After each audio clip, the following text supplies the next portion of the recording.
അപ്പോൾ ഇന്ന് നമുക്കൊരു ഡൂഡിൽ ആർട്ട് ചെയ്താലോ.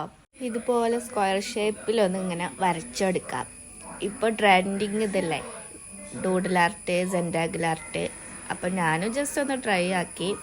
എന്നിട്ട് ഇതുപോലെ 0.5 ഇങ്ങനെ അടയാളപ്പെടുത്തുക. ഇത് ചെയ്യുമ്പോൾ മൈൻഡ് റിലാക്സ് ആകും എന്നൊക്കെ പറയും. ബട്ട് എന്താ വെച്ചാൽ ഇത് സത്യാവസ്ഥ എന്താ വെച്ചാൽ ഇത് ചെയ്ത് തുടങ്ങുമ്പോൾ പിന്നെയും നമുക്ക് ഓരോന്ന് ചെയ്യാനുള്ള ഒരു ഇത് തോന്നും.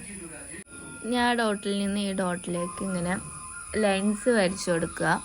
നിങ്ങൾക്ക് വരക്കാൻ അറിയില്ല എന്ന് വിചാരിച്ച് ചെയ്യാതിരുന്നിട്ട് കാര്യമില്ല. ജസ്റ്റ് ഒന്ന് ട്രൈ ആക്കി നോക്കിയാൽ മതി. പിന്നെ അതിൽ അഡിക്റ്റായി പോകും നമ്മൾ. ഞാൻ ഇതിന് മുന്നേ ഡൂഡിൽ ആർട്ട് ചെയ്തിട്ട് വീഡിയോ ഇട്ടീനും. അതൊന്ന് ജസ്റ്റ് കണ്ട് സപ്പോർട്ട് ചെയ്യുക എല്ലാവരും. ഇനി ഇതുപോലെ ഓരോ കോളത്തിലും ബ്ലാക്ക് ഷെയ്ഡ് ചെയ്യാം. ഇടവിട്ട് ഇങ്ങനെ ഷെയ്ഡ് ചെയ്യണം. ഇതാണ് ഫൈനൽ ലുക്ക്. എങ്ങനെയുണ്ട്?